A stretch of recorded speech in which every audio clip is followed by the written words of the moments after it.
किती कन्फ्युजन आहे यार। छान अशी सुंदर कॉटनचे ड्रेस मटेरियल बघितलं की असं वाटतं नाही यार, ड्रेस मटेरियलच घ्यायला पाहिजे। मनासारखं शिवता येतं, छान असे मनासारखे मटेरियल मिळतात कॉटनचे आणि त्यांच्यासोबतच्या ओढण्या। ओढणी म्हणजे तर सगळ्यात जास्त क्रेज असते। असं वाटतं हे असं काहीतरी घ्यावं का, इतकी कटकट करायची, ते मटेरियल आणा, मग शिवायला टाका, मग टेलरकडे चक्रा मारा। एवढं करण्यापेक्षा डायरेक्ट दुकानात जावं आणि सरळ असे रेडीमेड ड्रेसेस घेऊन यावे। काय प्रिफर करावं? हे जर कन्फ्युजन तुम्हाला पण होत असेल, आजचा व्हिडिओ तुमच्यासाठी प्रचंड युजफुल होणार आहे। आज आपण बघतोय ड्रेस मटेरियल आणि ड्रेस यांच्यापैकी काय सोपं जाईल किंवा काय चॉईस करावं किंवा या दोन्हींमधलं कन्फ्युजन। पटकन व्हिडिओला सुरुवात करूया। Hey all, welcome back to the Pink Affair. मी प्रिया आणि मी तुमच्यासाठी घेऊन येते fashion, DIYs, personal care, motivational stories असे खूप सारे व्हिडिओज। चॅनलवर नवीन असाल किंवा अजून सबस्क्राईब केलं नसेल, पटकन सबस्क्राईब करा आणि सोबतचे बेल आयकॉन क्लिक करा, म्हणजे जेव्हा पण नवीन व्हिडिओ अपलोड होईल तुमच्याकडे नोटिफिकेशन येईल आणि तुमचा कोणताही युजफुल आणि इन्फॉर्मेटिव्ह व्हिडिओ मिस होणार नाही। आज आपण बघतोय खास ड्रेस मटेरियल्स आणि रेडीमेड ड्रेस यामधलं कन्फ्युजन, कोणतं प्रिफर करावं किंवा कोणतं जास्त बेटर जाईल। सगळ्यात फर्स्ट म्हणजे ड्रेस मटेरियल्स जर आपण घेतले, समजा एकतर ना त्यांचे फायदे जर आपण बघितले तर आपल्या मनासारखे मटेरियल, कॉटन असेल, लिनन असेल, एखादं जर तुम्हाला फंक्शनसाठी पाहिजे, थोडंसं वर्कचं वगैरे घ्यायचे तसे मटेरियल्स असतील किंवा सुंदर प्रिंट्स असतील, मधुबनी प्रिंटचे घ्यायचे असतील किंवा वारली प्रिंटचे किंवा सध्याचे जे जरदोजीचे वगैरे मिळतात तसे काही घ्यायचे असतील, अतिशय सुंदर ड्रेस मटेरियल बाजारात मिळतात। तुम्ही जर थोडंसं लक्ष देऊन पाहिलं ना, इव्हन तुम्हाला ऑनलाईन पण खूप रिझनेबल प्राइसमध्ये आणि अतिशय छान कलर कॉम्बिनेशन असणारे आणि सुंदर ओढणे असणारे मटेरियल अगदी इझिली अवेलेबल होतात। ड्रेस मटेरियल घेण्याचा दुसरा फायदा म्हणजे ते आपल्या मनासारखे आणि आपल्या फिटिंगनुसार शिवता येतात। बाजारातल्या ड्रेसचं बरेचदा असं होतं की जसे ब्रँड्स बदलतील तशा त्यांच्या फिटिंग किंवा त्यांची शिलाईची टाईप बदलते, पण ड्रेस मटेरियल जर आपण ठराविक घेतला असेल तर आपला जो नेहमीचा टेलर असतो किंवा इव्हन कोणत्याही टेलरकडे आपण आपलं माप देऊन अतिशय व्यवस्थित मापाला परफेक्ट बसणारा ड्रेस शिवू शकतो। त्यासोबतच त्याचा आणखीन एक फायदा म्हणजे ड्रेस मटेरियल घेतले ना, त्याच्या गळ्याचं डिझाईन असेल, त्याचं स्लीव्हचं डिझाईन असेल, आपल्याला पाहिजे तसं आपण चेंज करून घेऊ शकतो। वेगवेगळे गळ्याचे पॅटर्न ट्राय करू शकतो किंवा स्लीव्हजला काही डिझाईन बनवू शकतो किंवा इव्हन त्याच्या पॅन्ट्स शिवताना एखाद्या मटेरियलची तुम्ही चुडीदार शिवू शकता किंवा एखाद्या ड्रेसवरती तुम्ही स्ट्रेट पॅन्ट शिवू शकता, पटियाला ट्राय करू शकता। असे वेगवेगळे पॅन्टचे ऑप्शन त्याच्या फॅब्रिकनुसार किंवा त्याच्या डिझाईननुसार, त्या ड्रेसच्या पॅटर्ननुसार आपण चेंज करू शकतो।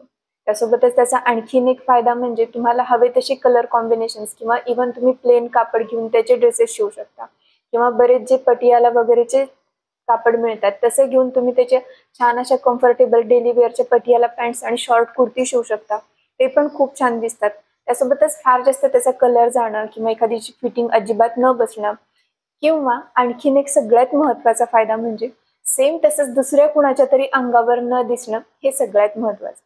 नाहीतर आपण एखादा ड्रेस घातलेला असतो किंवा इव्हन बघा, आपण जर एखाद्या टाईपची साडी घातली आणि तशीच जर दुसऱ्या कुणाच्या अंगावर दिसली, आपला अख्खा मूड जातो। शी यार, तिचं माझं किती कॉमन झालं, किंवा शी यार तिने आणि मी एकच सेम घातले, बँडवाले दिसतोय, असं होत नाही अजिबात। त्याच्यामुळे ड्रेस मटेरियल तुम्ही नक्कीच प्रिफर करू शकता। पण त्यासोबतच ड्रेस मटेरियलचे थोडेसे डिसएडव्हान्टेजेस पण आहेत, जसे की सपोज तुम्ही एखादं मटेरियल घेतलं तर त्याला तुमचा जो टेलर आहे तो त्याला तेवढं परफेक्ट शिवेलच असं नाही। बरेचदा ड्रेसेस टेलर अगदी वाट लावून टाकतात, फिटिंग त्याची चुकलेली असते, खांद्यावरून कुठेतरी ते उतरत असतात किंवा बगलेमध्ये वगैरे अजिबात फिटिंग नीट बसत नाही किंवा पोटात फार जास्त फिट करून टाकलेलं असतं आणि त्याच्यामुळं अख्ख्या त्या ड्रेसचा लुक जातो।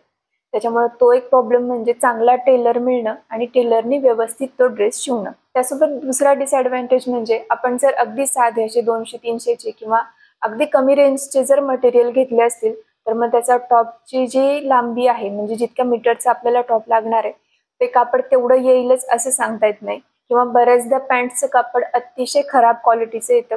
एखाद्या वेळी ती पॅन्ट घातली की त्याच्यानंतर ते लगेचच विरायला लागतं, बऱ्याचदा पॅन्ट उसवतात किंवा फाटतात, हे पण एक त्याचं डिसएडव्हान्टेज होऊ शकतं। आणि ड्रेस मटेरियल शिवण्याचा आणखीन एक तोटा म्हणजे बऱ्याचदा आपल्याला टेलरकडे चक्रा मारायला लागतात, झाला का बाबा ड्रेस शिवून, झाला का। मोठ्या मोठ्या शहरांमध्ये सध्या शिलाई इतकी वाढलेली आहे की अगदी साध्यात साधं जरी आपण मटेरियल घेतलं, मटेरियल 300-400चं असतं आणि त्याची शिलाई परत 500-600 रुपये जाते आणि टोटल तो ड्रेस अगदी 1000 रुपयापर्यंत जाऊन पोहोचतो। मग त्यावेळी असं वाटतं की 1000 रुपयाचं मग एक साधं मटेरियल शिवण्यापेक्षा 1000 रुपयामध्ये अतिशय चांगला ड्रेस आला असतं।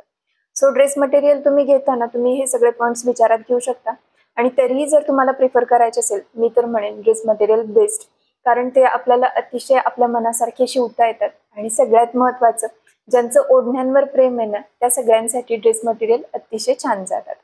आता नेक्स्ट ऑप्शन म्हणजे रेडीमेड ड्रेसेस. जणींना असं वाटतं की कुठे ते ड्रेस मटेरियल घ्या, ते टेलरकडे नेऊन द्या, परत ती फिटिंग नीट बसती का नाही, नीट शिवलं जाते का नाही, आणि परत तेच 4 आण्याची कोंबडी 12 आण्याचा मसाला म्हणल्यासारखं साधं मटेरियल असलं तरी त्याची एवढी मोठी शिलाई आणि टेलरकडच्या चक्रा.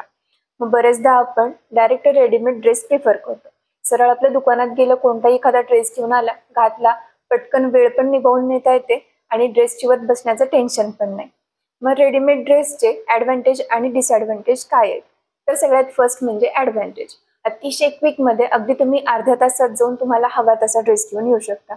दुसरं, भरपूर रेंज तुम्हाला बघायला मिळू शकते. अगदी 600-700 पासून तुम्हाला रेडीमेड ड्रेस मिळतात. ते अगदी कित्येक हजारापर्यंतचे सुंदर रेडीमेड ड्रेस तुम्ही घेऊ शकता. रेडीमेड ड्रेसमध्ये पण तुम्हाला स्ट्रेट पॅटर्नचा पाहिजे का अनारकली ड्रेस पाहिजे, जॅकेटचा पाहिजे, वर्क केलेला पाहिजे, कोणत्याही प्रकारचे ड्रेसेस आपल्याला अगदी इझिली अवेलेबल होतात. त्यानंतर तुम्ही जर थोड्याशा ठराविक साईजमध्ये असाल, एसमध्ये असाल, एम साईजमध्ये असाल, तर तुम्हाला खूप सुंदर रेंज ड्रेसची मिळते. त्याच्यामुळे थोडेसे जसे जसे आपण हेवी साईडकडे जातो ना, म्हणजे एल, axel, double axel, triple axel, अशा वेळी मग ऑप्शन थोडेसे कमी होतात. पण तुम्ही जर एम मध्ये, एल मध्ये बसत असाल, तुम्हाला खूप जास्त ऑप्शन ड्रेसमध्ये मिळू शकतात. त्यासोबतच त्यांना मग परत टेलरकडे जाऊन चक्कर मारा, शिवून झालाय का नाही बघा, किंवा साधा जरी ड्रेस असेल त्याची शिलाई एवढी जास्त घालवा, हे प्रॉब्लेम्स होत नाही. आणखीन रेडीमेड ड्रेस घेण्याचा एक फायदा म्हणजे तुम्हाला हवे ते कलर कॉम्बिनेशन्स मिळू शकतात किंवा पॅन्टचे वेगवेगळे टाईप मिळू शकतात. बऱ्याचदा रेडीमेड कुर्तीवरती छान अशा स्ट्रेट पॅन्ट येतात किंवा थोड्या अफगाण स्टाईलच्या पॅन्ट येतात, त्या पण खूप छान दिसतात.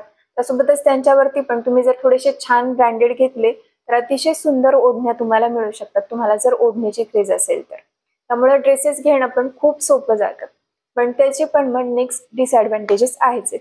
कारण बरेचदा काय होतं, त्याचं डिसॲडव्हान्टेज सगळ्यात फर्स्ट म्हणजे एकतर ना, बऱ्याच जसं जसं ब्रँड बदलतो तशी तशी त्याची शिलाई बदलते किंवा स्टिचिंगचा पॅटर्न बदलतो. मग बरेचदा ड्रेसेस काय होतात, सपोज आपली साईज एल आहे पण थोडंसं आपण वेट पुट ऑन केलेलं आहे, अशा वेळी एल साईजचा टॉप तर आपल्याला बसतो, पण बऱ्याचदा त्यांच्या ज्या पॅन्ट असतात, स्ट्रेट पॅन्ट वगैरे बनवलेल्या, त्या बसत नाहीत. किंवा त्यांचं जे फॅब्रिक येतं दिसताना अतिशय छान शायनी फॅब्रिक दिसतं, पण बरेचदा मग त्याचा 1-2 धुलाईमध्ये अगदी त्या ड्रेसचा कलर जाऊ शकतो किंवा ते फॅब्रिक खराब होऊ शकतं. त्यानंतर आणखीन एक म्हणजे तुम्ही जर असे सिल्कमधले वगैरे थोडेसे मटेरियल घेतले असतील, कॉटन सिल्कमधले वगैरे, यांच्या पण परत पॅन्टचा तोच प्रॉब्लेम येतो. यांचे टॉप खूप छान दिसतात, पण यांच्या ज्या पॅन्ट्स असतात, जे याच प्रकारच्या कापडापासून बनलेल्या आहेत, त्या परत धुतल्या की एका वॉशमध्ये प्रचंड श्रिंक होतात. थोडीशी मोठी साईज घ्यावी तर त्यांचे टॉप परत अंगात व्यवस्थित बसत नाहीत, अगदी मोठे गबाळे काहीतरी कपडे घातल्यासारखे होतात. आणि थोडीशी मध्यम किंवा परफेक्ट बसणारी साईज घ्यावी तर त्यांचा बऱ्याचदा पॅन्टचा प्रॉब्लेम येऊ शकतो. आणखीन एक डिसॲडव्हान्टेज म्हणजे परत मग त्यांचे दुपट्टा. बरेचदा ना, ड्रेसचा टाईप छान असतो किंवा ड्रेसचा कुर्ती आणि पॅन्ट छान येतात, पण त्याच्यासोबत अगदीच छोटे किंवा अगदी साधे, अगदी सिंपल दुपट्टे येतात किंवा खूप जास्त असे नेटचे वगैरे दुपट्टे येतात, जे घ्यायला प्रचंड अवघड जातात. सो आपण हे सगळे ॲडव्हान्टेज आणि डिसॲडव्हान्टेज बघून नक्कीच चॉईस करू शकतो की आपल्याला ड्रेस मटेरियल घ्यायचं का डायरेक्ट रेडीमेड ड्रेस घ्यायचा.